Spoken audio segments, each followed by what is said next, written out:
Bismillahirrahmanirrahim. Assalamualaikum warahmatullahi wabarakatuh. Alhamdulillahi nahmaduhu wa nasta'inuhu wa nastaghfiruh wa na'udzu billahi min shururi anfusina wa min sayyiati a'malina. May yahdihillahu fala mudhillalah wa may yudlil fala hadiyalahu. Asyhadu an la ilaha illallah wahdahu la syarika lah wa asyhadu anna Muhammadar abduhu wa rasuluhu la nabiyya ba'd. Allahumma inna nas'aluka ilman nafi'an wa rizqan thayyiban wa amalan mutaqabbala. Ya Allah, kami mohon kepadamu ilmu yang bermanfaat, rezeki yang baik, dan amalan yang diterima di sisi Allah Subhanahu wa Ta'ala. Teman-teman yang dimuliakan dan dirahmati oleh Allah Subhanahu wa Ta'ala, alhamdulillah di hari ini Allah mudahkan kita bertemu di masjid ini sampai waktu zuhur. Mudah-mudahan duduknya kita di majelis ini menjadi catatan pahala di sisi Allah dan menjadi amal soleh. Semoga Allah kumpulkan kita di surganya sebagaimana Allah kumpulkan kita di dunianya. Dan kita mohon kepada Allah semoga ilmu yang kita pelajari menjadi ilmu yang bermanfaat. Kita mohon kepada Allah, Allahumma inna nas'aluka ilman nafi'an. Ya Allah, kami memohon kepadamu ilmu yang bermanfaat. Masih pada pembahasan kita, pembahasan tentang dari buku Akhta' Zaujat, kesalahan-kesalahan pasangan istri. Kita selesai dari kesalahan-kesalahan suami, masuk kesalahan istri yang ke-10. Yang kita ambil dari buku Syekh Muhammad bin Ibrahim Al-Hamad. Di poin yang ke-10 di sini, Syekh akan membahas tentang di antara kekeliruan istri yang menyebabkan ketidaknyamanan seorang suami adalah terlalu banyak bergaul. Ini menjadi sebuah catatan yang akhirnya menyebabkan ketidaknyamanan di dalam rumah tangga. Nanti kita bahas di sini, kita akan baca apa yang diinginkan oleh Syekh. Iqla'u zawj bi kathratil irtibat. Membuat suami menjadi risau dengan banyaknya hubungan. Ya, banyak berhubungan, banyak bergaul, banyak bersosial, tapi akhirnya meninggalkan kewajibannya sebagai istri atau bahkan melalaikan kewajibannya sebagai istri. Ini termasuk salah satu yang terkadang merusak hubungan rumah tangga. Begitupun sebaliknya, laki-laki terlalu banyak bersosial, itu juga bisa merusak hubungan rumah tangga. Jadi, kalau sudah berumah tangga, sadar kita punya waktu untuk diri kita punya waktu untuk pasangan kita punya waktu untuk anak kita punya waktu untuk pekerjaan kita punya waktu untuk ibadah kita. Bagi waktu sesuai haknya. Jangan seseorang sudah menikah tapi masih belum tahu kewajibannya. Seorang istri sudah menikah tapi nggak tahu kewajibannya ngurus suami. Seolah-olah ngurus suami bukan kewajiban dia. Ketika suami minta supaya diurus, ditolong, disiapkan masakannya, maaf si istri bilang, saya nikah sama kamu bukan buat jadi pembantu, kata dia.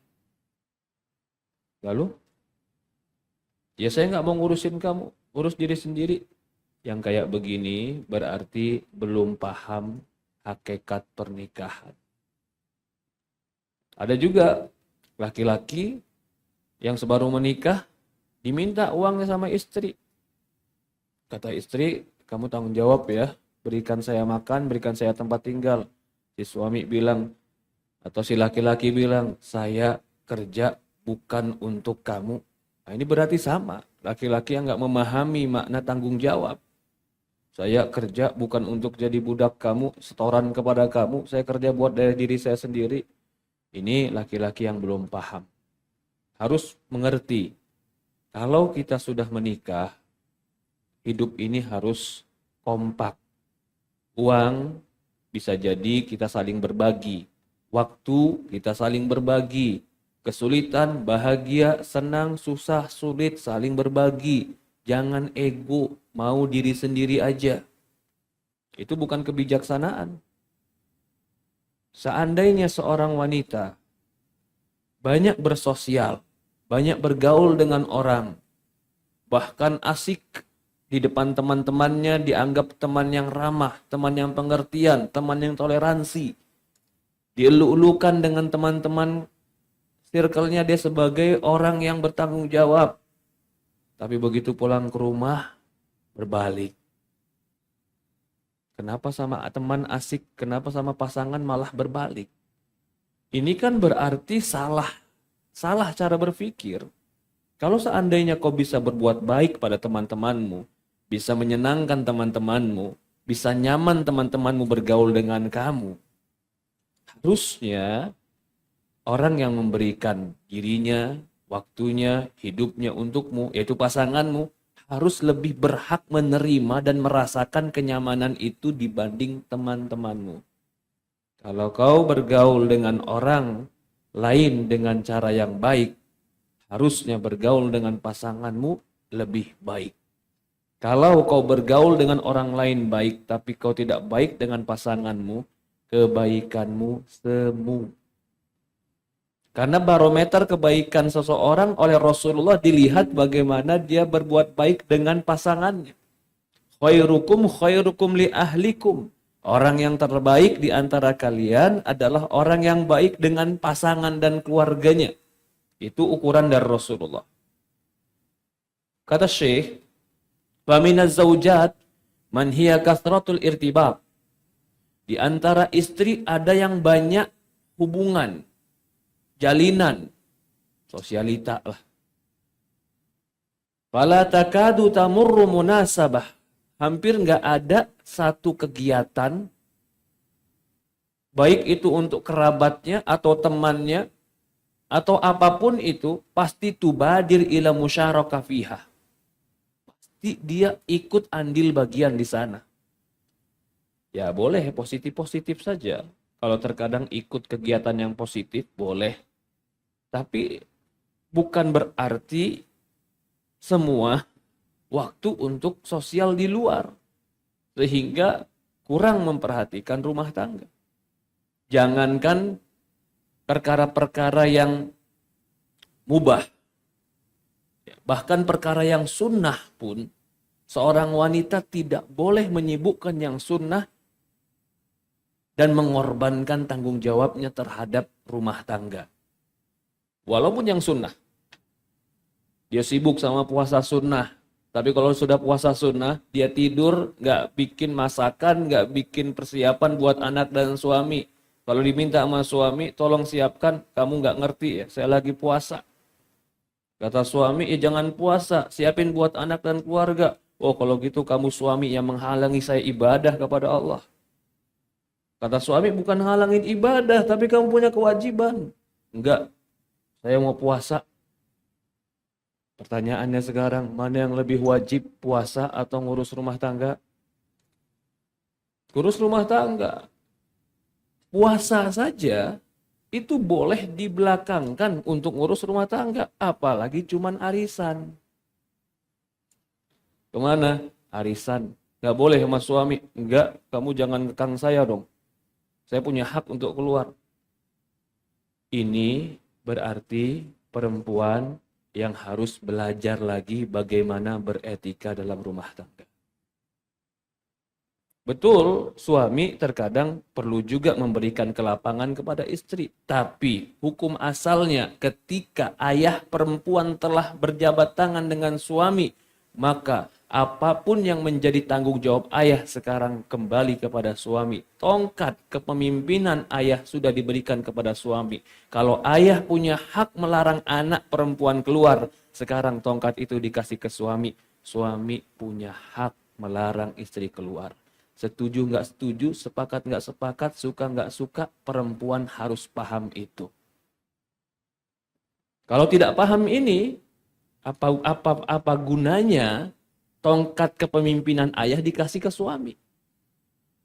Apa faedahnya suami bertanggung jawab tapi tidak punya hak untuk mengatur. Kamu pokoknya tanggung jawab hidup saya ya, makan saya, kesehatan saya, rumah tangga saya, pendidikan saya, semua tentang saya kamu tanggung jawab, kata istri kepada suami. Suami bilang, oke, siap.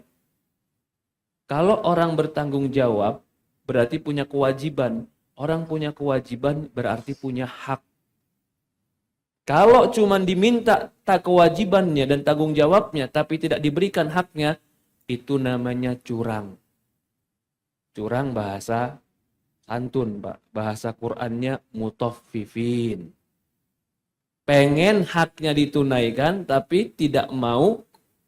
Pengen kewajibannya, kewajiban suami dia tuntut, tapi dia nggak mau ngasih hak ke suami. Mutaffifin. Coba lihat surat Mutaffifin. Wailul lil mutaffifin. Celakalah mereka mutaffif. Jadi makna mutaffif itu bukan hanya curang dalam timbangan. Baca tafsirnya. Setiap orang yang minta haknya disempurnakan, tapi tidak menunaikan kewajiban dengan benar, itu namanya mutaffif. Dia kalau minta timbangan dari orang lain, dia yang beli, dia minta timbangan dari orang lain, timbangannya harus sempurna, jangan dikurangi. Begitu dia menunaikan timbangan ke orang lain, timbangannya dikurangin, curang. Kalau minta harus sempurna, kalau menunaikan dia kurangi. Dari sini para ulama mengatakan siapapun yang meminta haknya sempurna, tapi tidak menunaikan kewajibannya sempurna, mutaffif. Minta ke kantor gajinya jangan dikurangin. Pokoknya kalau gaji dikurangin dari kantor saya akan laporkan kantor. Tapi dia nggak menunaikan hak kantor dengan benar. Sering bolos, kerjaan nggak benar, mutaffif itu. Hak minta dipenuhi, kewajiban tidak ditunaikan. Sama istri. Minta makan, minta pakaian, minta kesehatan, minta perlindungan, minta rumah, minta pendidikan. Hak istri, betul. Suami harus memberikan itu. Tapi setiap hak punya kewajiban. Di antara kewajibannya, kalau suami bilang jangan keluar, jangan keluar. Tapi kalau dia masih membantah kepada suaminya, khawatir kamu menuntut hak tidak menunaikan kewajiban. Tadi sudah kita contohkan, puasa saja, kalau berbenturan dengan urusan suami, puasa sunnah ditinggalkan. Yang sunnah, puasa, ibadahnya jelas. Apalagi cuman hanya untuk kumpul-kumpul sama teman. Mau kumpul sama teman siapa? Teman reuni kuliah dulu. Mau halal bihalal di bulan Syawal, suami bilang jangan. Kamu jangan ngekang saya. Saya punya hak. Kamu kalau ngekang saya lebih baik balikin ke orang tua. Ini berarti belum paham rumah tangga. Belajar lagi yang kayak gini-gini. Bisa jadi usianya tua, tapi pemahamannya masih kecil. Egonya masih kecil. Belajar. Begitu juga suami. Begitu datang di grup WhatsApp suami. Touring yuk. Yang enggak touring dikasih rok. Dia malu sama teman-temannya. Akhirnya nggak mau dia touring. Biarpun suami istri sama anak-anaknya di rumah nggak setuju. Dia touring aja. Saya laki-laki terserah saya mau keluar bagaimanapun. Benar, kamu boleh keluar. Benar, kamu punya hak untuk waktumu. Tapi kamu tidak boleh menelantarkan anak dan istri. Apalagi hanya untuk touring, untuk dakwah saja. Untuk dakwah, itu suatu hari ada pasukan 4 bulan lebih nggak pulang. Umar lewat depan rumah perempuan yang suaminya 4 bulan lebih nggak pulang gara-gara perang. Sampai perempuan ini bersajak, bersair. Kalau seandainya bukan karena Allah, tentu saja ranjang ini telah bergerak. Tapi karena Allah, maka aku takut itu semua. Umar dengar ini, tanya sama orang sebelahnya, suami dia kemana?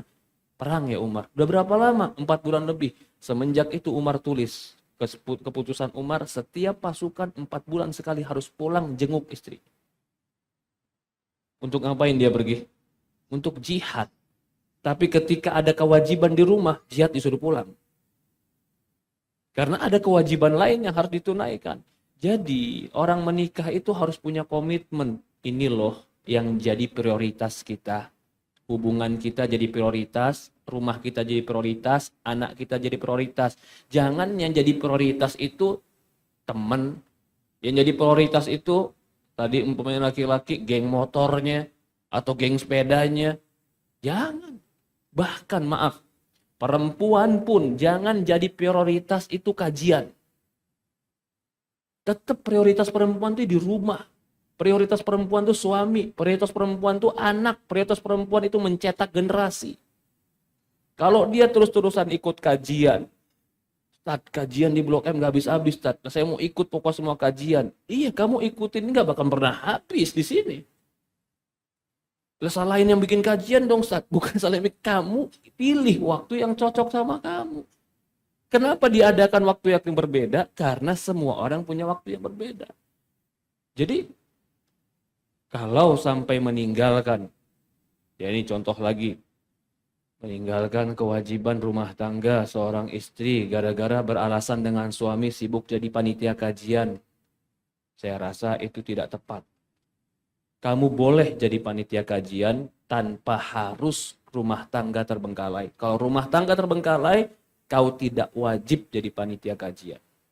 Biarin masjid dan DKM jadi panitia kajian. Karena memang tugas mereka di situ. Ya, ini harus dipahami. Jadi, kata Syekh di sini, ada perempuan setiap munasabah, setiap momen, kegiatan, buat kerabat, buat teman, buat apapun itu, tubadir ila musyarakati fi. Dia segera ikut gabung di sana. Pagi, hari Senin, kumpul sama teman gym. Selasa, kumpul sama wali murid. Rabu, kumpul sama teman kajian. Positif semua, nge-gym positif tidak? Teman kajian positif tidak? Kamis kumpul lagi dengan ibu-ibu RT. Jadi ada perkumpulan RT, ada perkumpulan wali murid, ada perkumpulan kajian, ada perkumpulan gym. Komplit harinya semua. Begitu suami pulang, suami dibilang, oh belum makan bang, belum. Sabar ya bang, sebentar lagi gosennya datang. Oke, berarti dia mesen apa? Mesen makanan. Boleh, boleh. Siapa bilang nggak boleh? Tapi begitukah setiap hari? Begitukah setiap hari? Oh iya, suami saya nggak protes. Betul, suami kamu nggak protes. Tapi akhirnya coba jadikan lidah dia rindu dengan masakanmu. Jadikan anak-anakmu itu suka dengan masakanmu. Karena itu yang berkenang.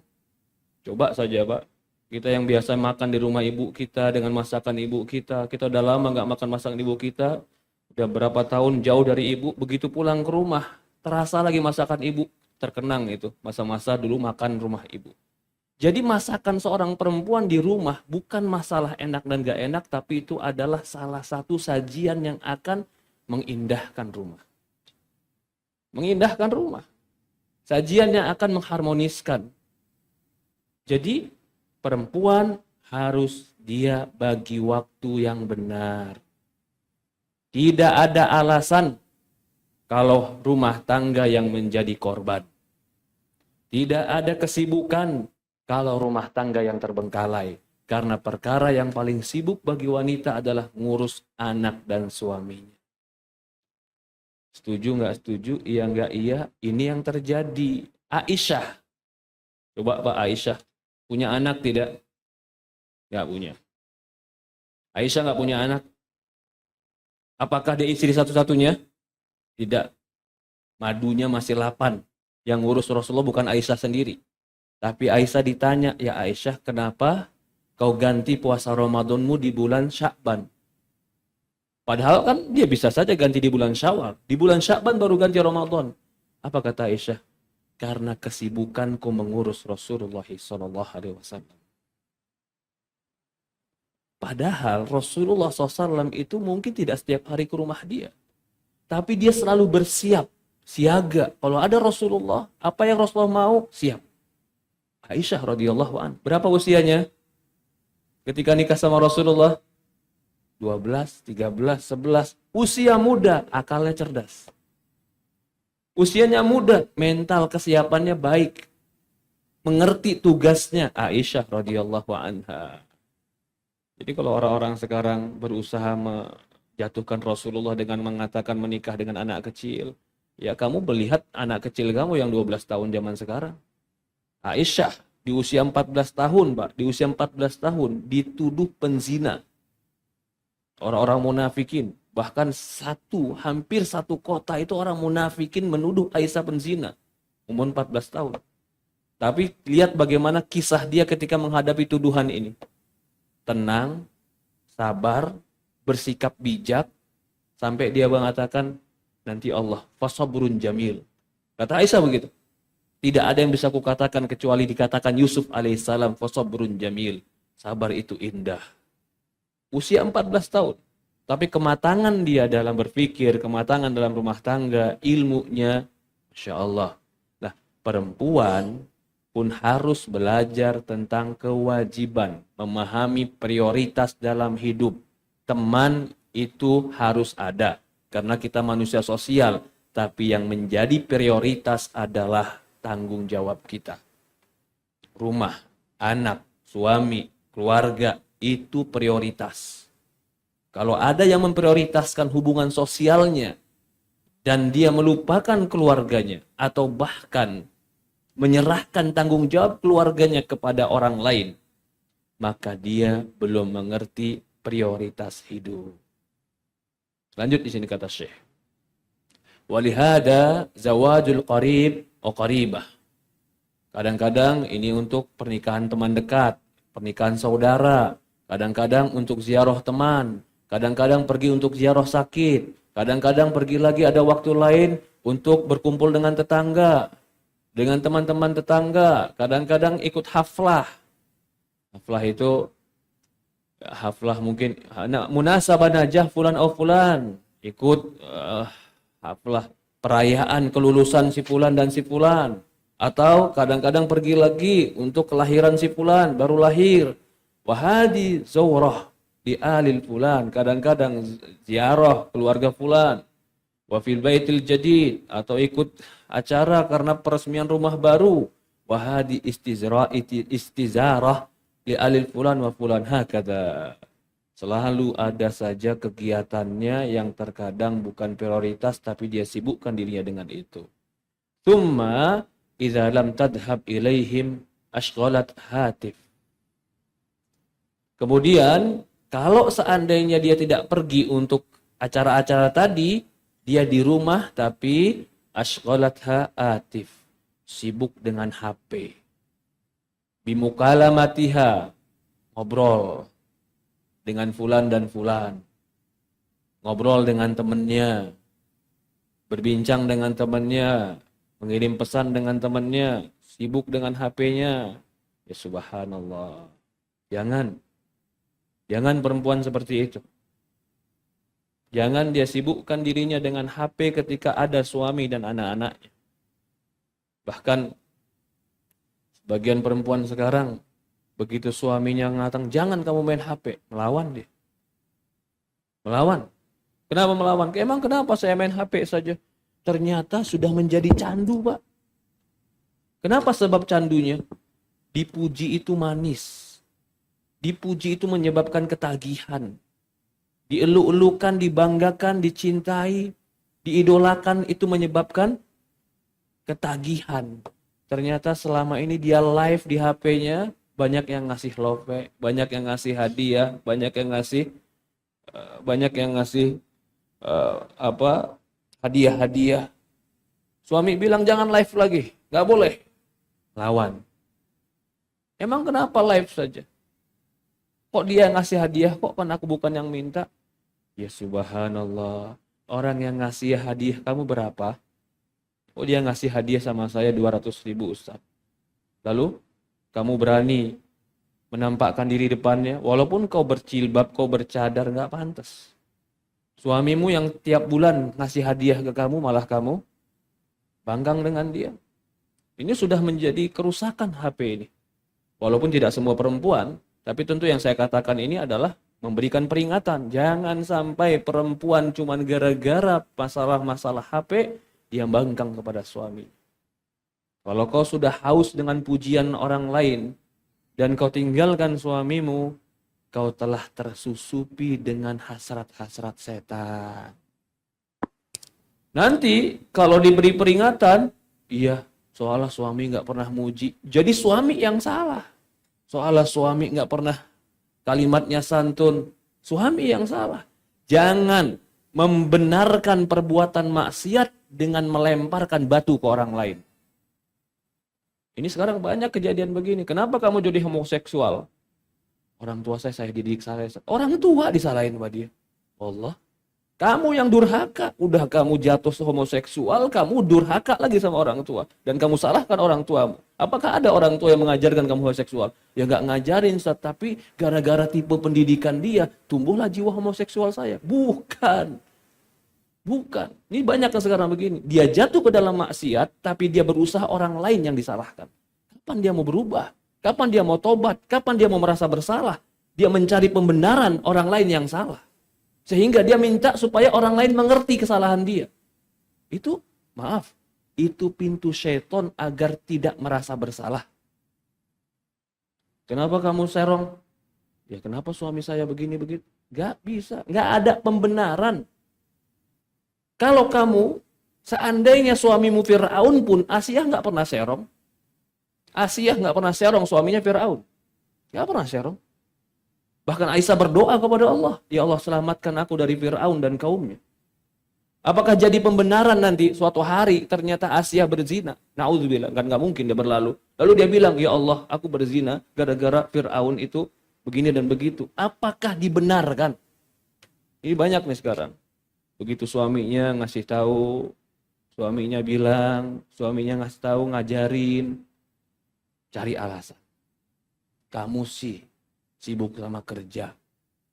Kamu sih nggak pernah ngerayu, nggak pernah muji saya. Kamu sih jangan. Kesalahan kita, akui kesalahan itu lebih baik daripada cari pembenaran. Nanti Pak, kalau kita membiasakan diri menyalahkan orang lain dikarenakan perbuatan kita, akan ada orang yang mengatakan aku kafir bukan karenaku, aku kafir karena bapak ibuku kafir dan aku hidup di lingkungan kafir. Benar nggak dia berargumen dengan itu? Aku kafir bukan karena diriku, tapi karena bapak ibuku kafir dan aku dihidupkan di lingkungan kafir, maka aku kafir. Apakah argumen ini dipakai nanti di yaumul qiyamah? Ya tidak, kamu kan kasih akal, kamu dikasih perasaan, kamu pernah dengar adanya Quran, adanya hadis, adanya Nabi. Kenapa kamu nggak pakai otak kamu? Sementara pembeda antara manusia dan hewan itu akal. Intinya kita ingin membantah orang yang berbuat salah dengan cara menyalahkan orang lain. Gak ada cara pembenaran itu. Akui kesalahan, bertobat kepada Allah, berbuat baik. Sudah. Karena kalau kesalahan orang lain menjadi alasan kita berbuat jelek, itu tidak laku di yaumul qiyamah. Gak bisa di yaumul qiyamah itu terjadi. Ya, begitu juga suami. Kenapa kamu jajan? Istri nolak terus, Ustaz. Memang benar, istri nolak salah. Tapi kamu jajan bukan jadi pembenaran karena ke istri nolak kamu jajan. Enggak. Nah, jadi gimana, Ustaz? Pasti banyak solusi dalam Islam. Bicara dengan istri, bicara dengan keluarga istri, bicara dengan orang yang bisa menghubungkan itu.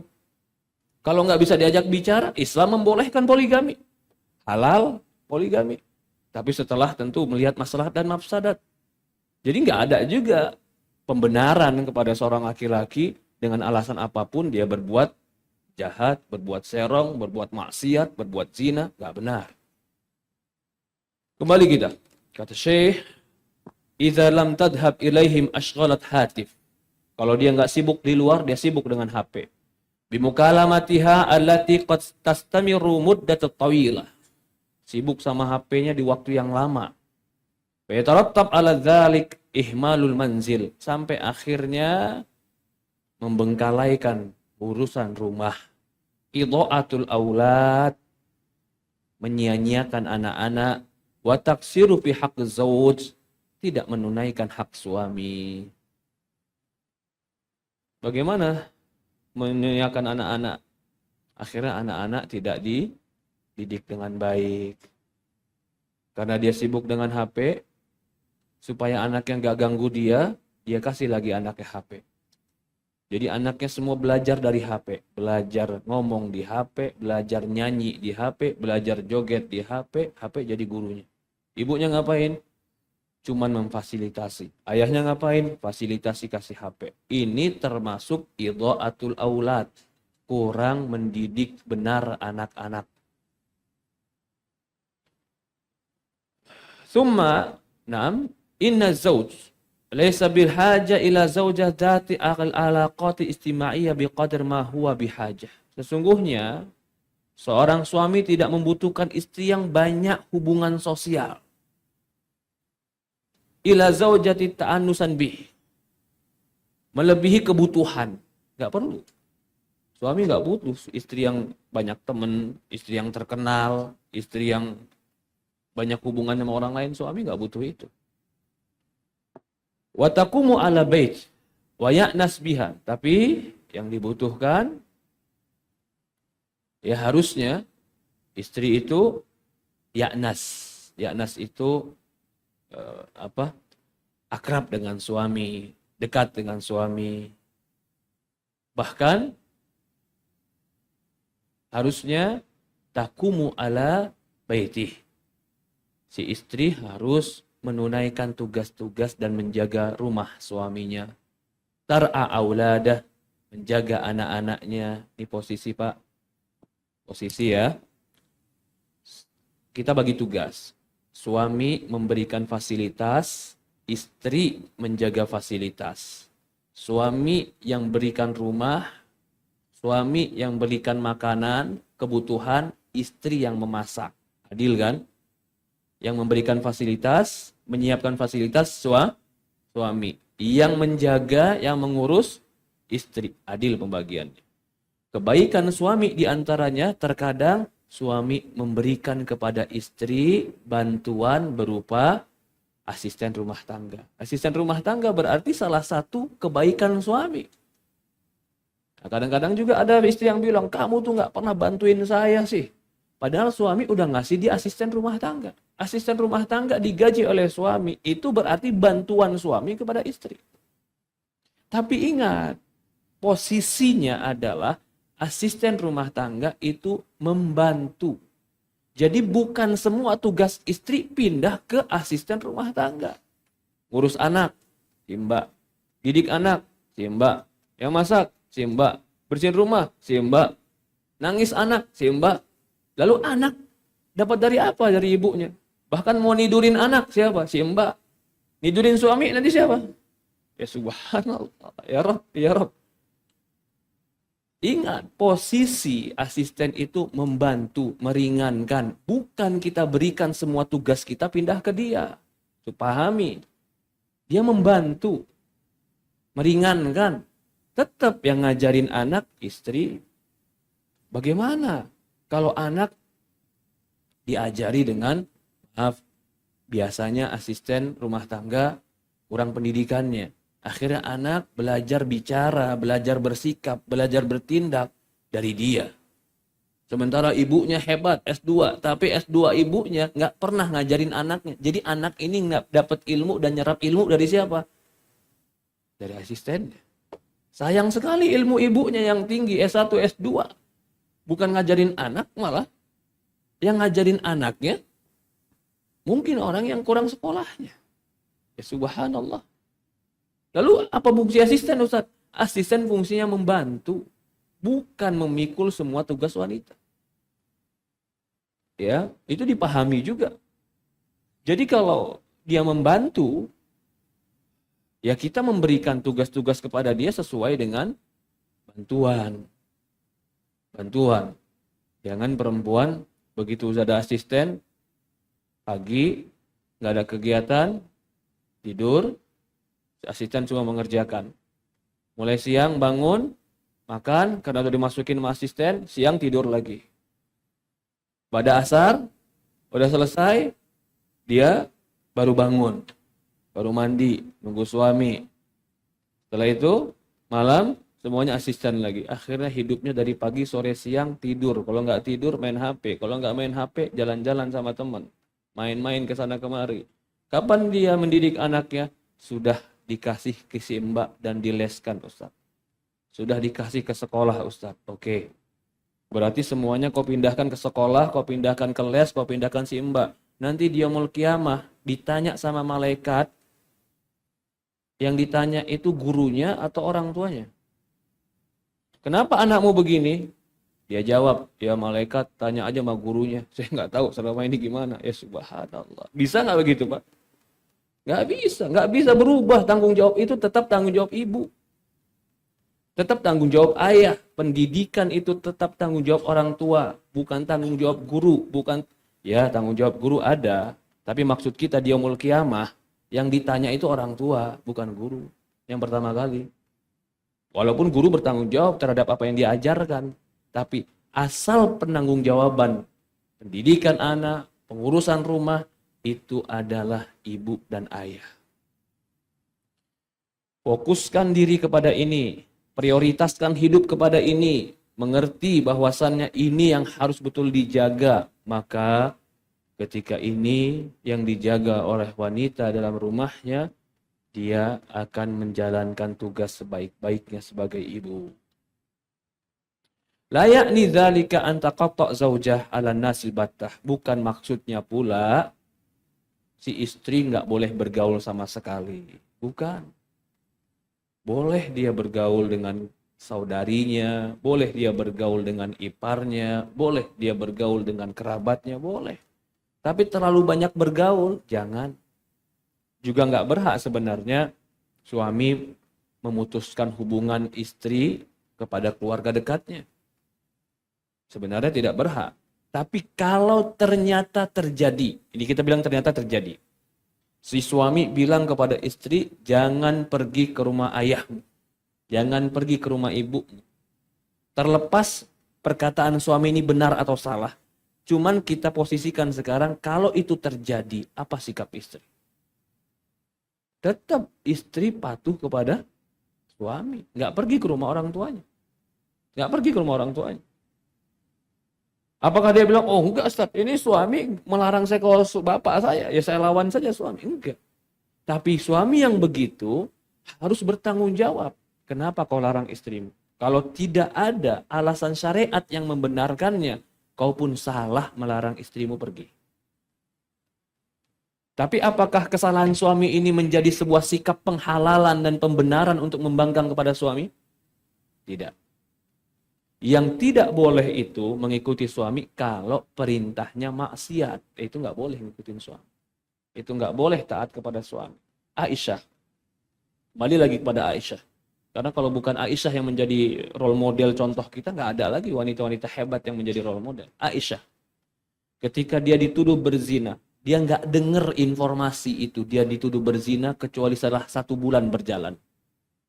Itu pun ketika dia berjalan dengan seorang wanita yang biasa mengantar Aisyah untuk pergi buang air di malam hari ke Baki. Itu Ummu Mistah. Ketika Ummu Mistah tersandung, Ummu Mistah langsung mengatakan, celaka Mistah. Mistah itu anak dia sendiri. Aisyah bilang, jangan. Mistah itu ikut perang. Kamu nggak boleh mencela Mistah. Yang mengatakan celaka, Ummu Mistah. Yang membela Aisyah, jangan cela Mistah, anakmu itu, karena dia ikut perang bersama Rasulullah. Ketika itu Ummu Mistah bilang, ya Aisyah, apa kamu nggak dengar apa yang dikatakan mereka? Aisyah tanya, emang mereka ngomong apa? Ini setelah sebulan informasi disebar Aisyah penzina, baru dia dengar dari Ummu Mistah. Dia dengar sakit Aisyah. Ketika dia sakit, dia baru sadar, oh Rasulullah ini agak beda. Tetap nyamperin dia, tetap menyapa dia, tapi kayaknya agak beda.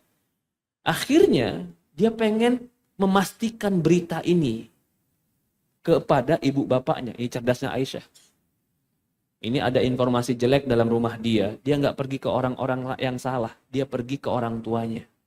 Karena orang tua adalah orang yang paling menginginkan kebaikan buat rumah tangga. Nah, kalau orang-orang sebagian yang akalnya kurang, begitu ada masalah sama pasangannya, pergi ke teman kuliahnya dulu, teman sekolahnya dulu, curhat ke orang lain. Itu orang yang belum tentu jujur ingin kebaikan buat kamu. Belum tentu jujur. Salah itu. Aisyah waktu itu pengen pergi ke rumahnya Abu Bakar. Pengen tanya sama ibunya, apakah berita ini benar. Rumahnya Abu Bakar itu dengan rumah Rasulullah, kalau kita lihat sekarang kuburan Rasulullah itu rumahnya Aisyah, rumahnya Abu Bakar itu di Babus Salam, di masjid yang sebelah kanan. Ya paling jaraknya 70 meter. Tapi apa Aisyah? Izin ke Rasulullah. Ya Rasulullah, aku berizin mau ke rumah ibuku. Padahal dia sedang memendam masalah. Tapi tetap datang ke Rasulullah minta izin mau ke rumah Abu Bakar. Apakah rumah Abu Bakar Safar? Tidak, 70 meter. Dia pergi ke Rasulullah minta izin. Rasulullah izinkan. Yang menjadi poin, betapa besarnya jiwa Aisyah dan betapa cerdasnya dia. Dia nggak ngambek pergi tiba-tiba diam ke rumah ibunya, enggak. Tetap dia ke Rasulullah minta izin. Dan dia pun tahu harus pergi ke siapa ketika ada masalah. Dia pergi ke ibunya, ke rumah ibunya. Aisyah radhiyallahu anha. Lah ini sebenarnya harusnya menjadi pelajaran bagi wanita yang mengatakan usianya lebih matang dari Aisyah. Tapi ternyata sebagian wanita yang usianya lebih matang dari Aisyah, perbuatannya tidak sematang Aisyah. Akhirnya Rasulullah SAW ketika mengizinkan, tanyalah Aisyah ke ibunya. Ini pun ibunya orang cerdas. Ibunya orang cerdas. Kalau orang sekarang, kadang-kadang anaknya datang dalam keadaan menangis, melapor suaminya, orang tuanya bilang, udah ceraiin aja suamimu, kamu cantik kok, masih banyak yang mau sama kamu, ibu cariin buat kamu. Itu bukan orang tua cerdas itu. Itu bukan orang tua cerdas. Secantik apapun anakmu, sehebat apapun anakmu, kalau kau berikan dia atau kau anjurkan dia untuk membangkang kepada suaminya, itu akan merusak masa depan. Apa ketika Aisyah bilang sama ibunya, Bu, katanya begini. Apa jawaban ibunya? Ya Aisyah, perempuan cantik mana yang punya madu lalu nggak ada masalah? Kan ini perkataan luar biasa, menenangkan. Udah, kamu tuh cantik, kamu tuh punya madu, kamu tuh yang dicintai Rasulullah. Sekarang kamu dapat masalah. Perempuan cantik mana yang punya madu yang nggak punya masalah? Ya, hampir nggak ada kan? Tapi sebenarnya ibunya bukan sedang menjawab pertanyaan Aisyah. Ya ibu, bener nggak berita ini? Kan pertanyaannya bener berita ini. Cuman jawabannya apa? Bukan menjawab pertanyaan Aisyah, tapi sedang menenangkan Aisyah. Perempuan cantik mana yang punya madu yang nggak punya masalah? Orang tuanya cerdas, anaknya cerdas. Datang ke Abu Bakar. Abu Bakar pun diam. Sampai duduklah Abu Bakar, istrinya Abu Bakar, Aisyah sama Rasulullah. Rasul tanya kepada Aisyah. Aisyah wanita ditanya sama Rasulullah, bingung. Loh kok nanya? Harusnya kamu bela aku dong. Kan begitu cara pikir perempuan. Harusnya kamu bela aku dong, jangan tanya. Rasulullah bertanya bukan menuduh. Udah ucapin aja. Kata Aisyah, kalau ku bilang aku tidak melakukan, berita ini udah masuk ke dalam hati kalian. Tapi kalau ku bilang aku melakukan, aku gak pernah melakukan apa-apa. Wasobrun jamil. Cukup aku sabar. Nanti Allah akan bela aku. Di saat itu pula, langsung Rasulullah berkeringat. Turun ayat yang membela Aisyah. Dibacakan ayat itu di depan Aisyah, Abu Bakar dan ibunya Aisyah. Membela Aisyah bahwasanya Aisyah tidak berzina. Ibunya Aisyah dan Abu Bakar mengatakan, ya Aisyah, peluklah Rasulullah. Sekarang kau sudah berlepas dari tuduhan itu. Apa kata Aisyah? Tidak ada yang pantas kupuji kecuali Allah Subhanahu wa ta'ala. Ya mungkin dia masih kesel sama yang lain, tapi dia bilang tidak ada yang pantas kupuji kecuali Allah Subhanahu wa ta'ala. Usia berapa ini? 14-15 tahun. Tapi jiwanya, ilmunya, kematangannya luar biasa. Ya. Ini perempuan yang cerdas akan mengkondisikan rumah menjadi baik. Perempuan yang cerdas akan mengerti prioritas dalam hidupnya. Kalau kau sudah memilih seorang laki-laki menjadi pasangan hidupmu, maka jangan kau rusak pilihanmu ini. Apapun konsekuensinya, selama itu kau bisa mendekatkan diri kepada Allah, jaga prioritasmu. Ada sedikit kurang, ada sedikit lebih, selama tidak merusak agama, jalankan kehidupan. Mau cari yang sempurna? Nggak ada. Saya sudah sering bilang di sini. Sampai kalau kita pakai kacamata orang zaman sekarang, Rasulullah pun naudzubillah nggak sempurna. Rasulullah kaya, ada hartanya. Rasulullah gagah, kuat, nabi, soleh. Kurangnya apa? Hah? Banyak istri kata orang sekarang. Ada saja. Pasti ada orang kekurangan kalau kacamatanya bukan kacamata agama. Siapa orang yang sempurna kalau begitu? Kalau nggak ada orang sempurna, maka kesalahan dan kekurangan pasangan yang sedikit jangan diperbesar. Enggak, Ustaz, saya nggak betah di rumah gara-gara suami saya orangnya pendiam. Bersyukur kamu punya suami pendiam. Kadang-kadang ada perempuan yang nggak suka dengan suami pendiam, akhirnya dia dengan alasan itu pergi bergaul, cari orang lain bersama temannya. Suami saya dingin, Ustaz. Udah, bersyukur punya suami pendiam. Karena pendiam itu kebaikan sebenarnya. Karena orang yang pendiam itu dianjurkan dalam Islam.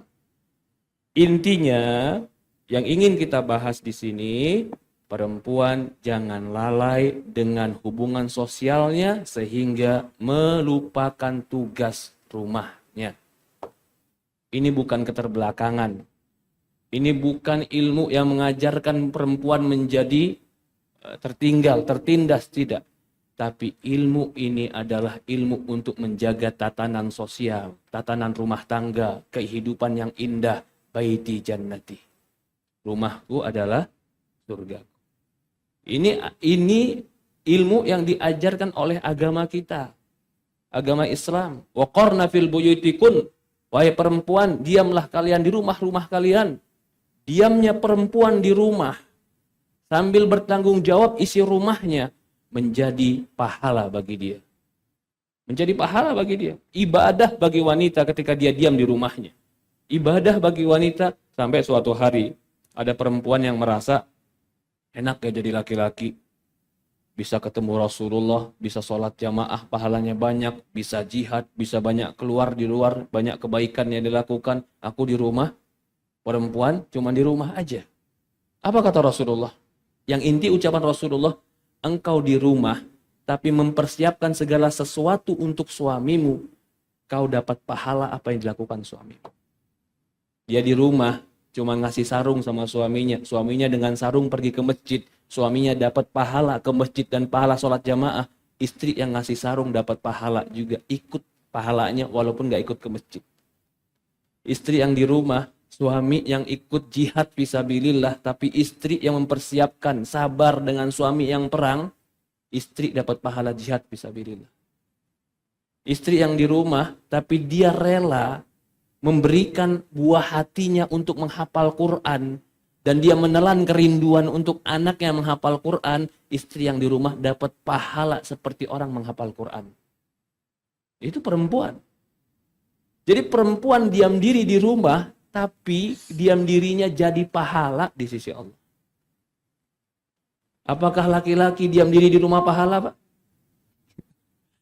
Diam diri laki-laki di rumah meninggalkan tanggung jawab nggak jadi pahala. Maka di dalam bahasa Arab ada orang mengatakan laki-laki dalam bahasa Arab itu rijal. Rijal itu dari kalimat rajul. Rajul itu dari kalimat rijal. Rijal itu artinya kaki. Jadi laki-laki itu memang harus keluar berjalan dan bergerak.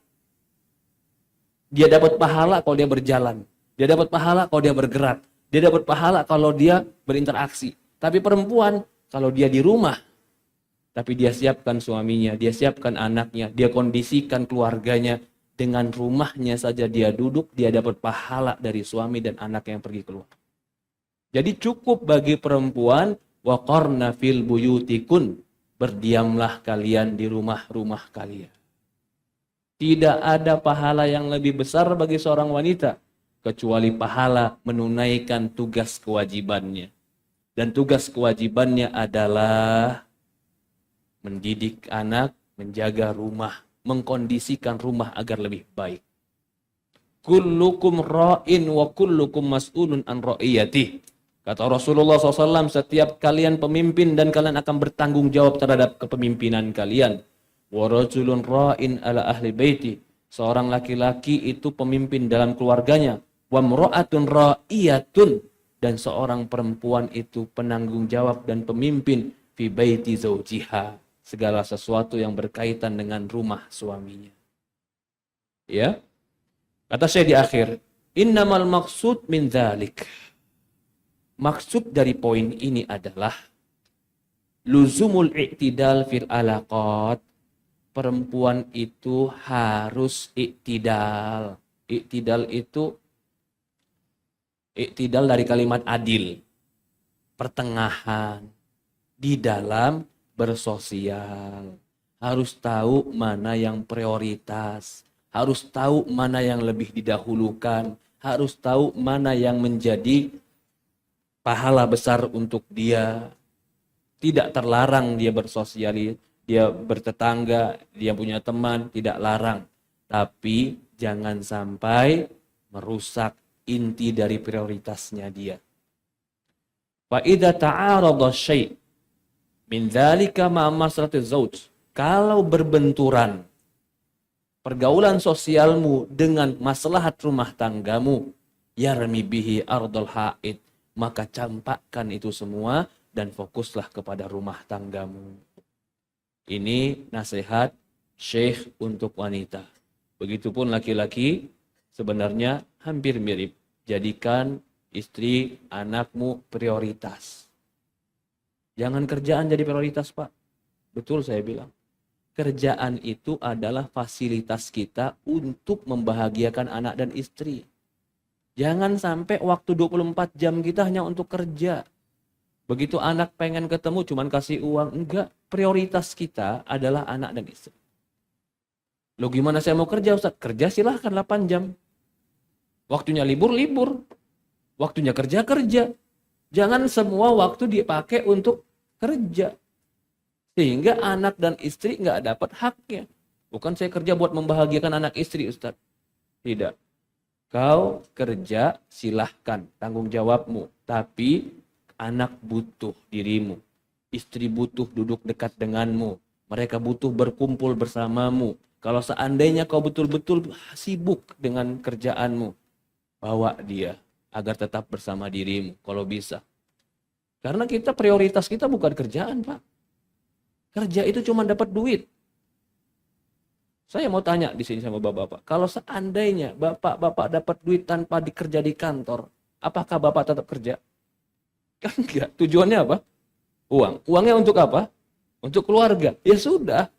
Prioritaskan waktu kita selebihnya. Ketika kita tunaikan kewajiban kita sebagai pekerja, tunaikan. Orang Islam pun harus amanah. Harus menunaikan amanah. Tapi jangan berbenturan dengan prioritas kita. Prioritas kita juga punya, anak prioritas, istri prioritas, rumah prioritas, kesehatan kita prioritas, ibadah kita prioritas. Jangan sampai ibadah kita pun terbengkalai karena kerja. Jangan. Kalau bisa digabungkan antara kerja dan bekerja dan ibadah, itu sangat baik. Jangan sampai gara-gara sibuk kerja, sholat terbengkalai. Jangan sampai gara-gara sibuk kerja, anak, istri terbengkalai. Jangan. Semua punya prioritas. Prioritas hidup kita adalah ibadah kepada Allah. Segala fasilitas yang mengantarkan kepada ibadah kepada Allah, boleh kita lakukan selama tidak menghalangi kita atau menyibukkan kita dari prioritas sebenarnya. Ya, ini poin yang ke-10. Banyak perempuan yang meresahkan hati suami karena hubungan dengan sosial yang terlalu berlebihan. Nanti insya Allah di pertemuan yang berikutnya di poin ke-11 bersikap nusus kepada suami. Nusus wa tamarrud ala zauja. Di antara kesalahan-kesalahan istri adalah sifat nusus. Membangkang. Tamarrud. Tamarrud itu bisa diartikan melawan atau tidak patuh pada suami. Ini akan dibahas di pertemuan yang akan datang di poin yang ke-11, kesalahan-kesalahan istri. Allahu a'lam. Ya, jika tidak ada pertanyaan kita cukupkan. Kurang lebih mohon maaf. Subhanakallahumma wa bihamdi asyhadu an la ilaha illa anta nastaghfiruka wa atubu ilaik. Assalamualaikum warahmatullahi wabarakatuh.